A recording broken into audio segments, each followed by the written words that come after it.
It's a parade inside my city. Yeah, we may have all heard that song before, but that's exactly what it is here in Oklahoma City, downtown. Whether you're at Scissortail Park, the Collective, or anywhere around Paycom Center, we have barriers for everyone.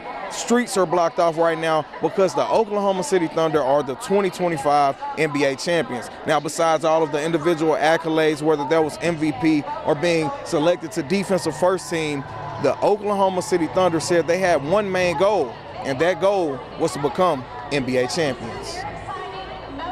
It's day 4 of spring practice for the Eisenhower Eagles. If you take a look right over here, you'll see the competition is on another level. The teams, they're hyped, they're rooting for each other, they're in shells, and they're not stopping until they compete. What better way to end Thanksgiving week? It's either win or go home. We have 2 top teams here in the semifinals, the 10-2 Marlow Outlaws going up against 11-1 Millwood. Now, both teams have a solid offense, a solid defense with playmakers on each side of the ball. Coach Weber earlier in the week for Marlow stated that his team hasn't played so great. They had to come from behind in the first 2 games of the playoffs. Let's see what happens tonight.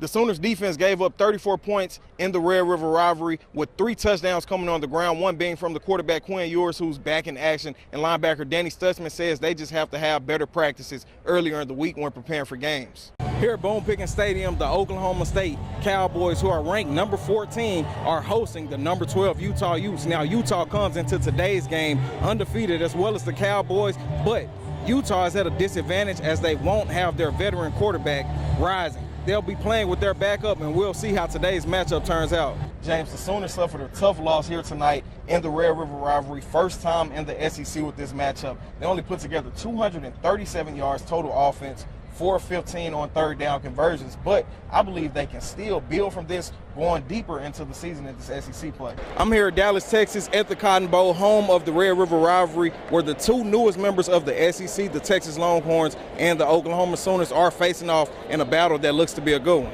And the Oklahoma State Cowboys just couldn't do enough to pull off their comeback win. They were going to lose 19-22. They were 11 of 35 passing with 7 3-and-outs going into their fourth quarter. I'm here in Marlow at the Outlaw Field, where the Outlaws will be taking on the Mustang Broncos. Now, the Outlaws are 1-1 going into today's game, but they're coming off a good win against Chickasha, 35-7, while the Mustangs are coming off of a 56-14 win.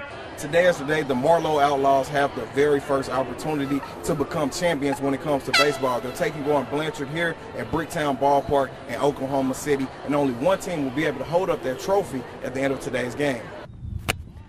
It's spring, so it's football time, and the Elgin Owls have started their spring practice. It was day 2, and the Owls not only added a coach to their coaching staff with Coach Ryan Breeze, but they've also added a 4-star recruit in Anthony Agamaru. After last night's win in Florida, which needed a little bit of Sooner magic, OU is still looking to continue their historic run on the diamond and the championship series with a little bit of extra on the line. Not only is it the Women's College World Series, it's also the Red River rivalry. It was round 2 of the Compliance Solutions Championship at the Jimmy Austin Golf Club in Norman, and some former Sooners were looking to swing their way up to the leaderboard. Starting out towards the top, it will be Logan McAllister having another good day on the course, getting a par on the front 9 and securing 2 birdies in the second set.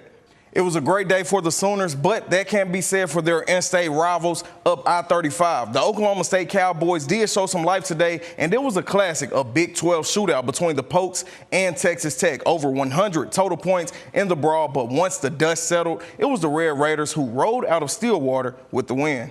The Sooners are only a few days away from a new era in Norman, and that is the Michael Hawkins Jr. era. Last night was the bombshell announcement that Sooner fans were waiting for, out with Jackson Arnold and in with Hawkins, a freshman from Dallas, Texas. Strength, that's something we define as being physically strong. But in life, strength can be defined in a multitude of ways. Paralympian Cassie Mitchell was born with a rare neurological disorder that may have deterred many, but her indomitable will to keep pushing is not only a testament to her athletic prowess, but an indication of her strength and faith.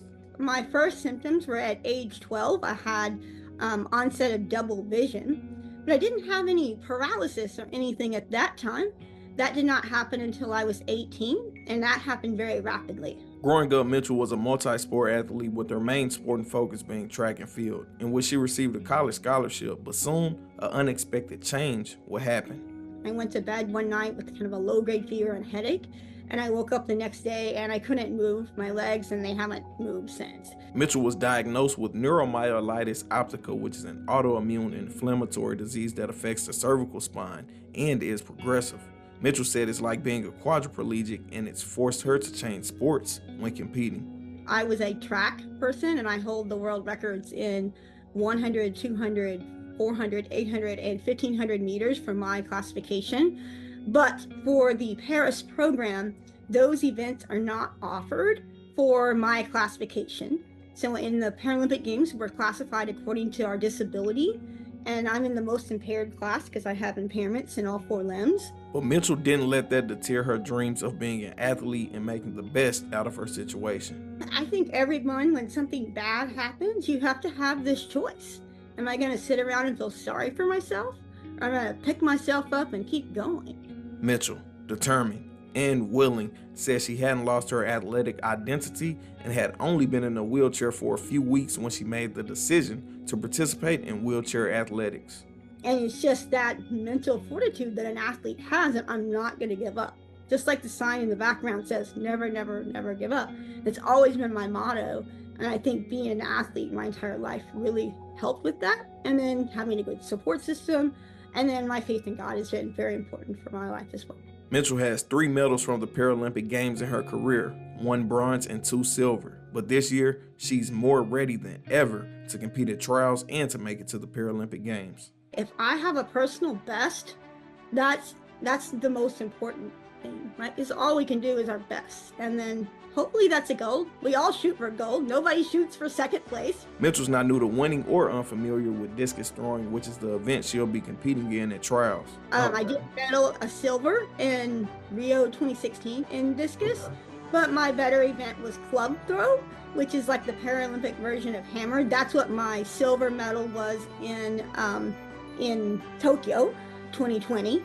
Although 2016 was a year for medaling in Rio, Mitchell's faith was tested once again. When not only did I have the neuromyelitis optica to fight, but I was faced with a new diagnosis 4 months between the Rio Paralympic Games when I was diagnosed with leukemia. And so then it's the same mindset again. Oh my gosh, I'm doing chemo and all this. How am I going to get to Rio?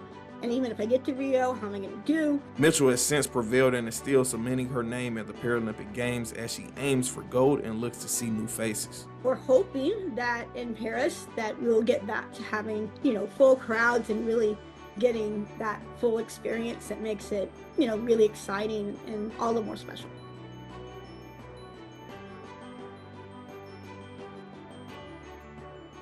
Look at the backdoor cut. Coach Crowley, a familiar face to some, is from Duncan, Oklahoma. She has a great basketball background stemming back to playing at Western Oklahoma State and USAO. She most recently coached at Cash and is now ready to take on the challenge of coaching at Eisenhower. I'm very excited for the opportunity, ready to get started with the girls. I plan to bring a lot of passion, a lot of structure, a lot of discipline to this program. I'm very excited again for the opportunity. Now, when you're a new coach, you have to get everyone to buy in and adjust to your coaching style, whether it's you showing the athletes how to do it the right way so that they can execute in pressure situations, or just simply showing them so they can be ready at all times.